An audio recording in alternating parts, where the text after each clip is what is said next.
matter of fact, I am happy. I'm riding the train. We've just gone through Georgetown and are heading up to the Georgetown Loop Railroad station and parking lot.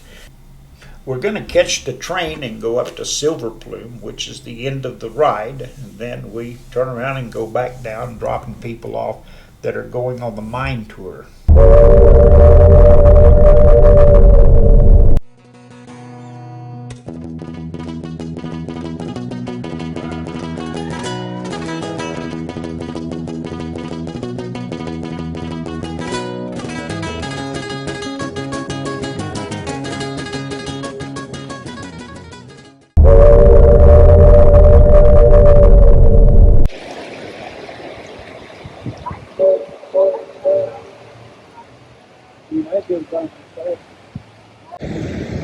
I finally remembered to get the proper attire to ride a train. We board in about 18 minutes, and the line is growing. That's pretty cool.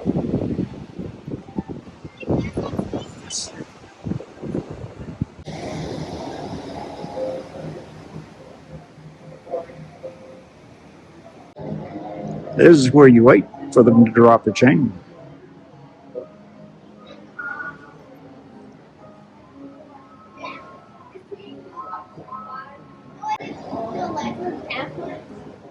The photographer there on the bridge is taking everybody's photo. He took my photo. If I'd been sharper, I'd have had film running, catch him of catching me in a photo. Waiting to board the train. This is a coal-fired train. I could smell it when it come in. It smelled wonderful.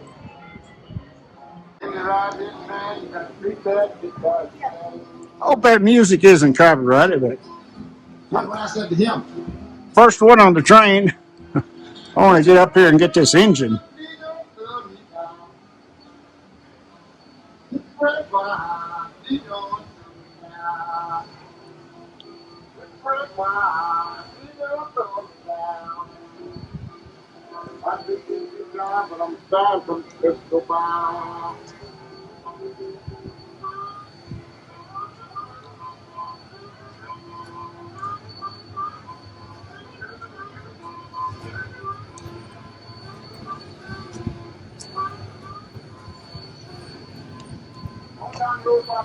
Pretty good sized train. I didn't count the cars, but there's a bunch of them.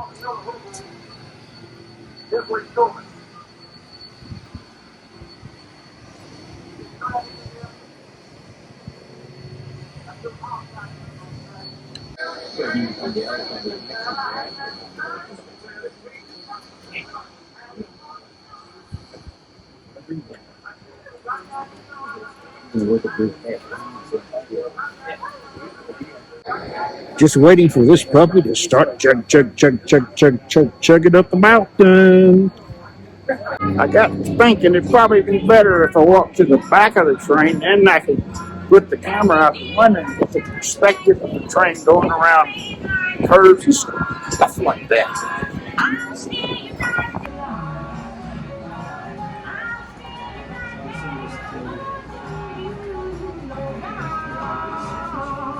First train. And I'm at the back of the bus.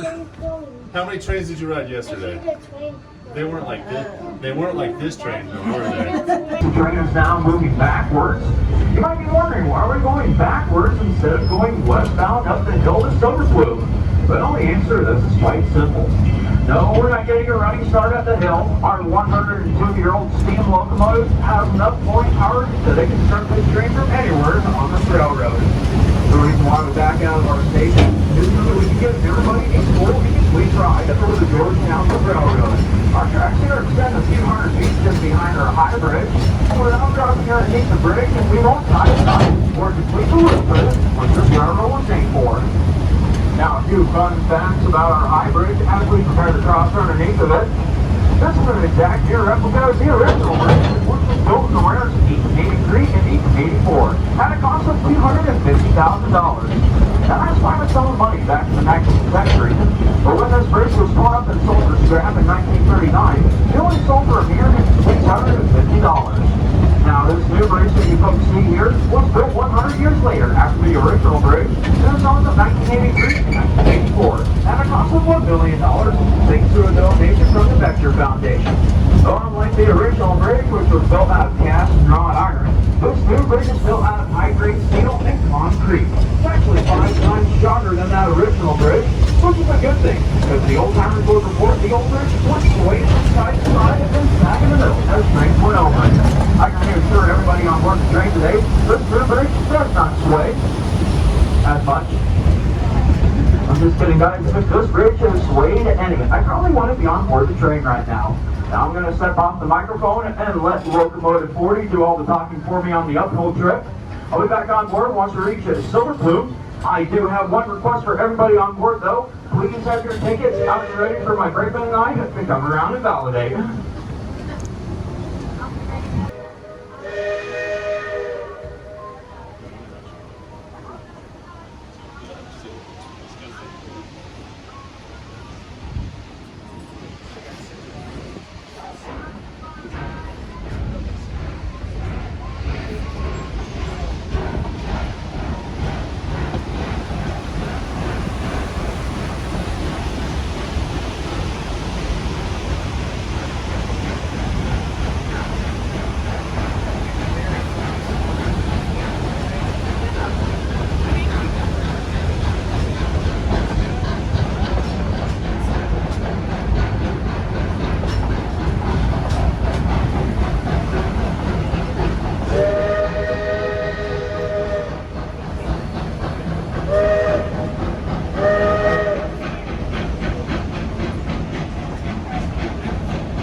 You may be wondering if I'm happy. I'm really, really happy to be on board a train.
In charge of bad news. Yep. It's an unfortunate job to have.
without a ticket. You see, this is part of the train ride.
border. It goes down to Mexico, and you enter your limit. But from there, if you go to the hang, if you get cold on it, guys don't love it. Just call us and we'll roll you down. But it's cold. Oh man.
As a matter of fact, I am happy.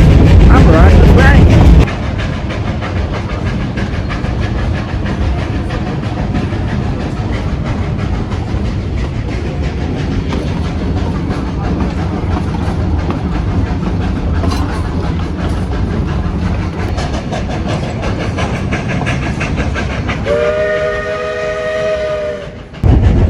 We go back and forth and winding up. We're higher than Interstate 70 right now.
As locomotive 40 pulls our train through this last curve, we'll be arriving at our North Loop Yard and Depot. It's just a train set almost 140 years ago. We're going to take a quick break up here in Silver Plume. While it stops up here, Mark Rachel will be hopping on this train.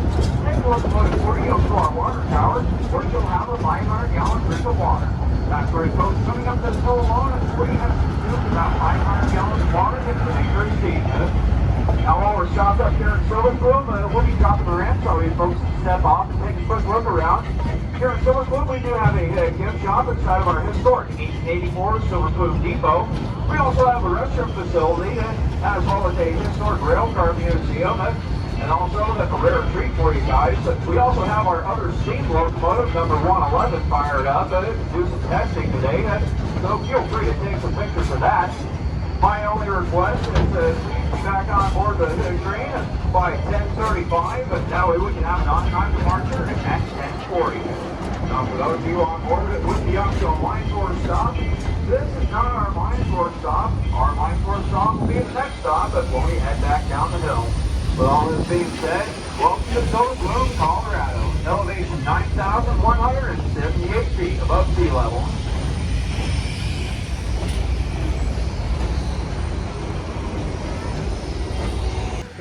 Landed. We're down there. Is that big?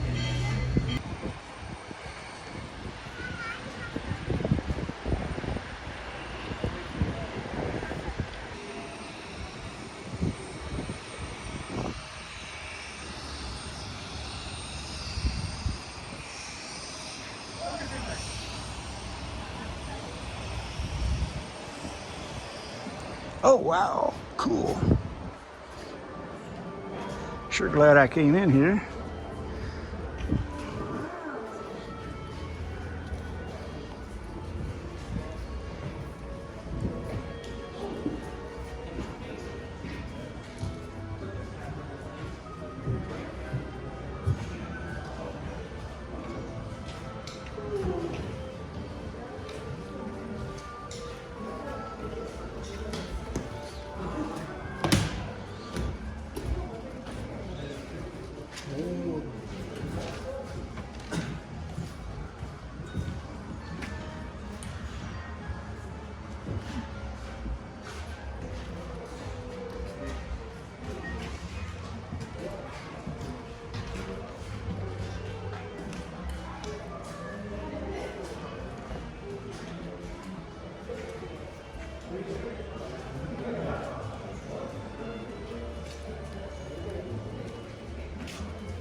It's like they're refurbishing this one.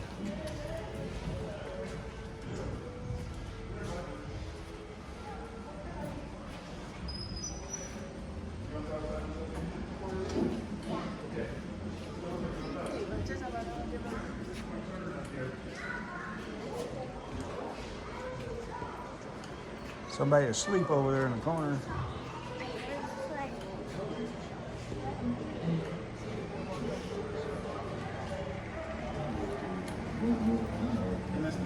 Open the letterbox. Here's where you deposit your mail. Thank you. Oh, hey, thank you, thank you. Somebody's got an eye. Yeah.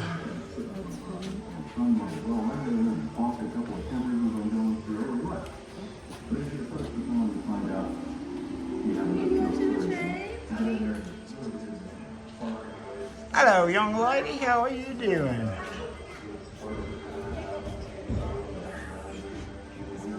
She's very quiet type.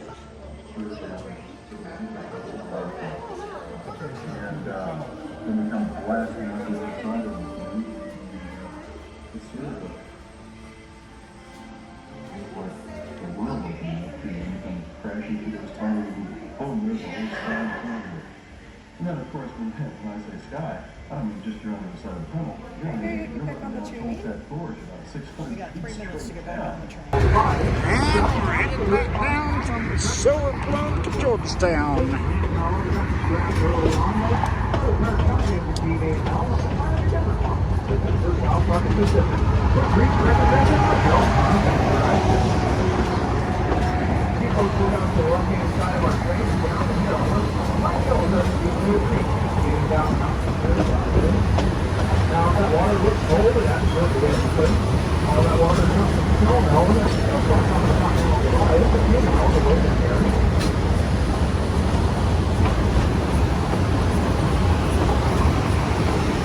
Now, here's this one looking way out, brought down to the South Platte River in Denver.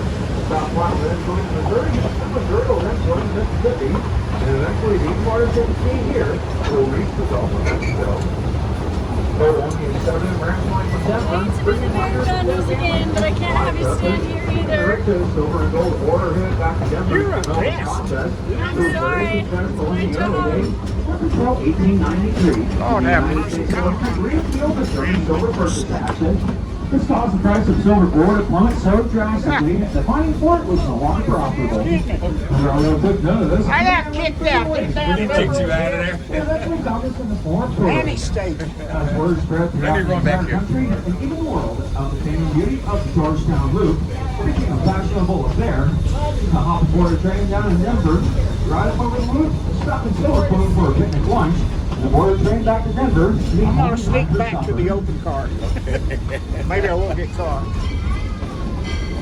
Yeah.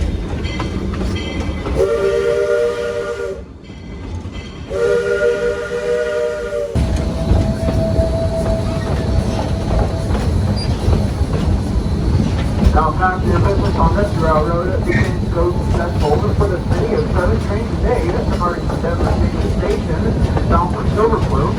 This business continued to be successful until the 1920s, when the automobiles began taking over the main source of transportation for all Americans. This was more economical and affordable to take the car out to the mountains for a day trip versus hopping on board and riding a passenger train.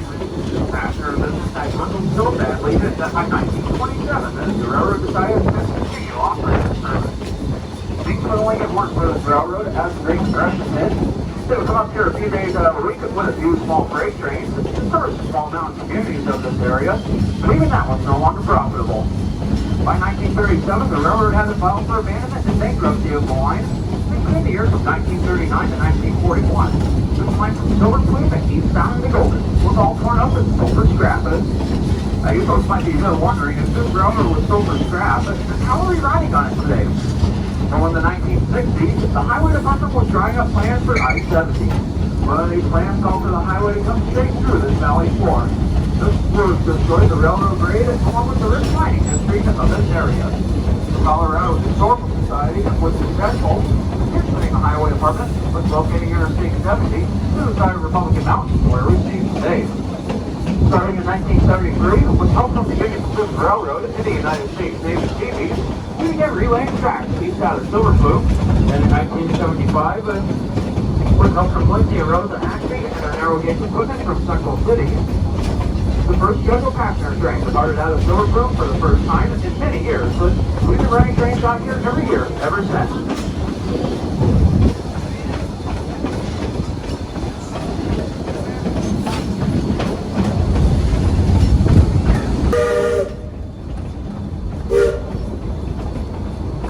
Now that warning signal you just heard, it means our train is entering a curve and notice the high fill.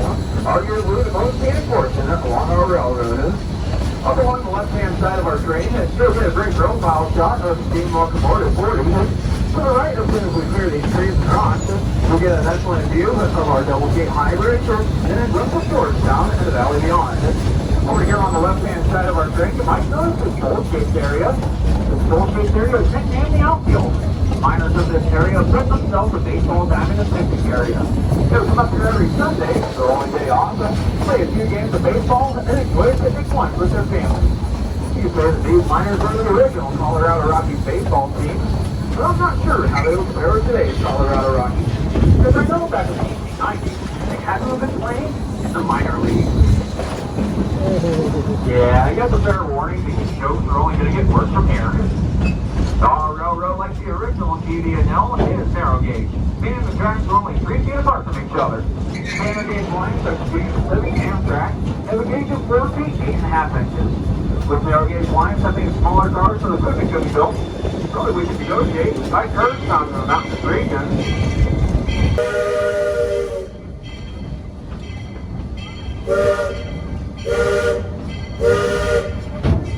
Our train is about to cross over Clear Creek for the first of 4 times on our descent from Silver Plume. Up on the left-hand side of our headed train, you'll be able to get an amazing view of the falls cascading down. Like your train crew is notorious for photobombing. As we come off our bridge, we'll be entering a cut here in the mountainside. You look up on either side of the cut, you may notice these stone retaining walls. These walls were built by the Cornish and most miners of this area almost 140 years ago, using the method known as dry stacking. Meaning there's no mortar or cement holding these walls together. They're held up by friction and gravity alone. The true testimony is the skill and ingenuity of these workmen. We've had to do little snow maintenance to these walls over the last few decades, except for adding these large retaining walls on the left-hand side to help support the weight of the Interstate 70. Our train is going to be making a quick station stop at our Lebanon mine sword platform. For those of you on board that would be optional mine sword, this will be your one and only stop to step off the train and go on the lovely guided tour of the Lebanon silver mine. We do ask please stay seated as we take on to the platform. Our starts and stops are sometimes a little bumpy. I really don't want to see any of you guys that are falling on your train ride today.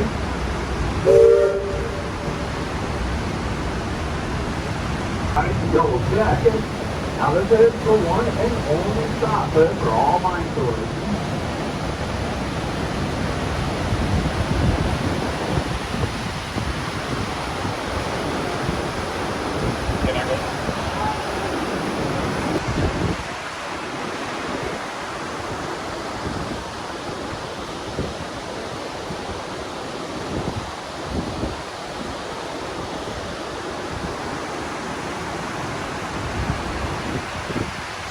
So they were following the same vein of solar ore. Since these two mines were known as sister mines, you can say that they share the same mother lode. The mining era here in the Upper Clear Creek Valley, some $200 million worth of silver ore was found out here.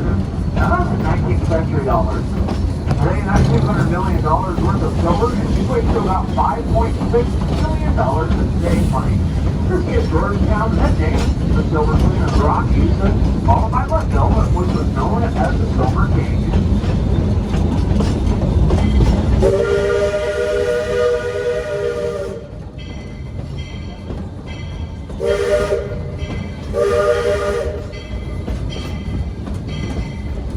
The Hall Tunnel has a very unique story of its own. It originally started out as a transportation tunnel between the mines here and the mines on the other side of Leavenworth Tunnel. Local construction began on this tunnel, and then building it had the work to block it. They encountered a rich vein of silver ore. Los Angeles finishing this tunnel began a mine here instead. If you folks look out to the right-hand side of our train, you can see more of our historic rolling stock collection, as well as a rusty piece of machinery. That rusty piece of machinery is the old Ingersoll Rand steam-powered air compressor, which used to power all the air tools used here inside the Hall Tunnel. Now, it's not clear on how many tons of silver ore that came out of this mine, but it was so successful that allowed the repeal of the German Silver Purchase Act in 1893. Now, the First World War, we were not marching through the Great Depression and even the advent of the original railroad. The Hall Tunnel closed its doors for the final time in March of 1942. Now, I'm not sure about anybody else there on board the train today, but there are times where I wish that my bad luck would pan out this way. Tracks down below. We began our journey earlier on those tracks, and we'll be on them again here in just a few moments. Those of you not familiar with the story of the Georgetown Loop, it was a surveyor named Sir. Exodus Dudeck from Georgetown to Silverbloom by rail. I'll say for it should have been simple, because the two towns are only 2 miles apart from each other. The town's life is a different elevation by about 600 feet. If they were to lay the track straight through the valley floor, they would have had a grade that exceeded 6%, which is far too steep for a normal railroad operation. So to reduce the grade, the surveyors came out with a track plan that had doubled back and moved over the top of itself, much like a spiral staircase, reducing the grade to an average of 3.5%, but it also increased the distance between the two towns to 4.5 miles by rail. Now, at the time the Georgetown Loop was completed, there were only 4 or 5 other railroads in the entire world where the loop was used to gain an elevation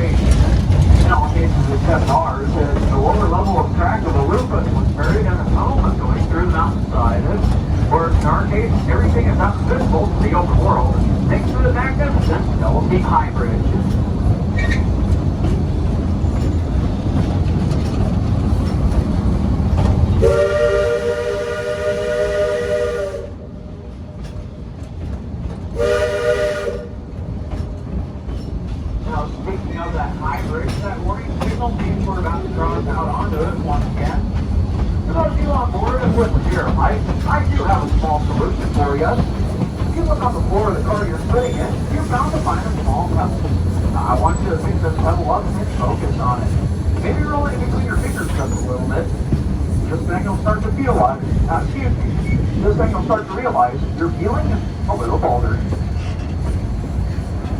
Yeah, I kind of butchered the punchline with that, but it's like our train and speed goes, so it's kind of go downhill from here. Now this bridge is quite unique in that it's 300 feet across, same length as an American football field. Although this bridge might look level, the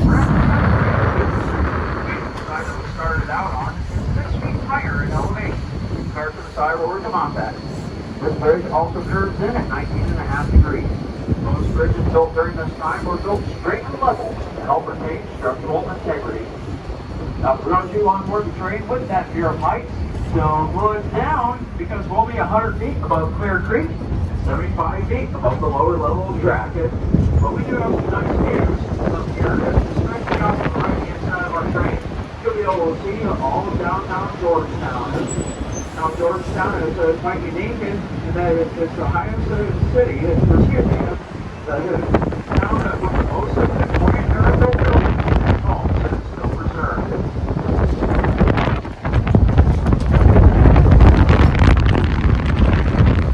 Our locomotive of 4 iron horse on stage train is Georgetown Railroad number 40. 40 is the oldest locomotive that we have here at the Georgetown Loop Railroad. She was built by the Longmont Locomotive Works in Philadelphia, Pennsylvania, back in September of 1920. On September 19th this year, Locomotive 40 will be celebrating its 103rd birthday. 40 is known as a 280 consolidation type of oil-fired steam locomotive. 280 refers to the arrangement of the wheels.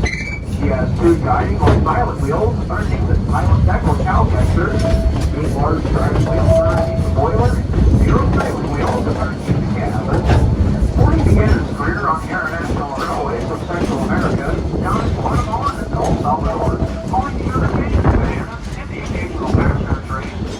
She made her way back to the United States in the early 1970s, and was working for several different railroads, including that small branch line out in Central City from Montreal. She then came over to the Georgetown Loop Railroad in the mid-1970s. In 1990, she went down to the Durango and Silverton Railroad for a year, and then came back home to the Georgetown Loop Railroad. And then in 2003, she spent a summer at the White Pass Yukon Railroad in Skagway, Alaska.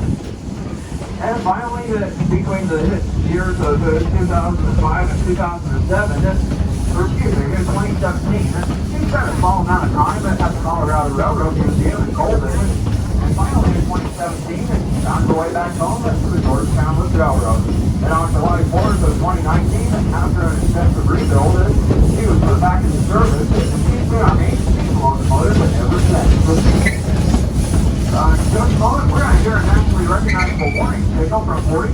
We'll launch one short, then another one. It's the National Railroad Grade Crossing signal here in the United States. And the next time you hear this signal at a railroad crossing, make sure you stop, look, and listen, because that train will not be stopping for you.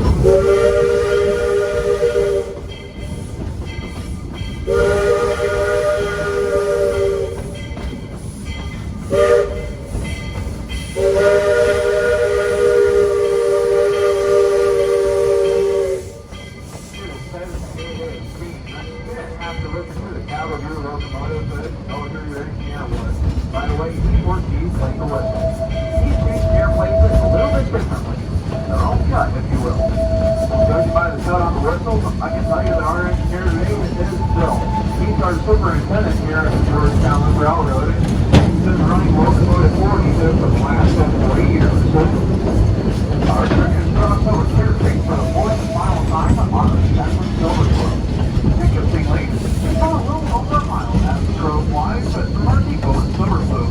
But in order for us to get down here, we've got to use about 3.5 miles of track. We've also descended in elevation by about 563 feet.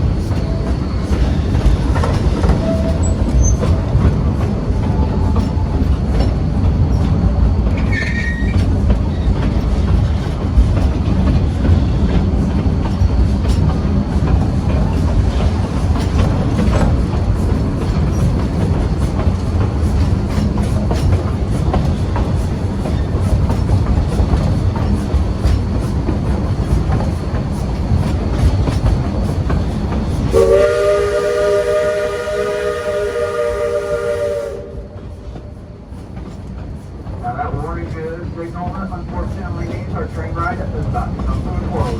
We're arriving back at our Bell Gate station. From all of us here at the Georgetown Loop, we'd like to thank all of you for coming out and riding with us today. We hope your trip with us was a memorable one as well as an enjoyable one. From us at the Georgetown Loop, as always, take control, but here's to all of you to drive safely as we continue about your journeys and on your way home. Now at this time, I do recommend taking a good look around you. Make sure you've got all your personal belongings. Anything worth of value left on board the train today, we'll find it up the ones to break the train after. Now, parents of young children, I urge you to keep a sharp eye on your little ones. For any children left behind on board the train today, before you enjoy the new job on the railroad so much, they don't want to come home. Now, with all this being said, welcome back to Double Gate Station in Georgetown, Colorado. Elevation 8,000. We're started at 15 feet above sea level.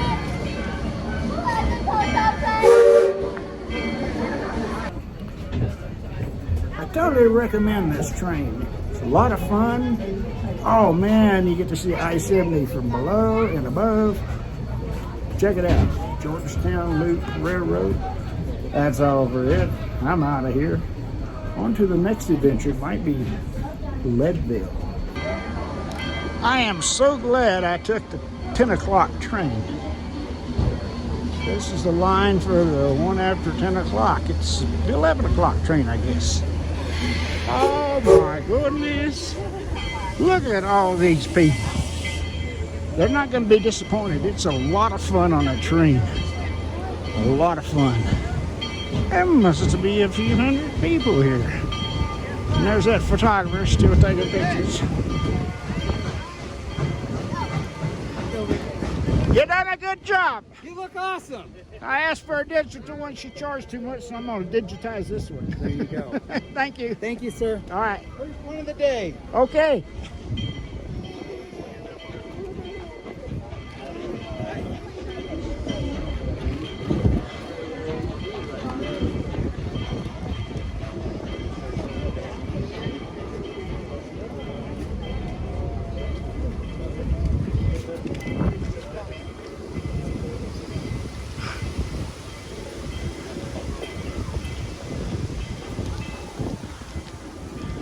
And the people are still coming on.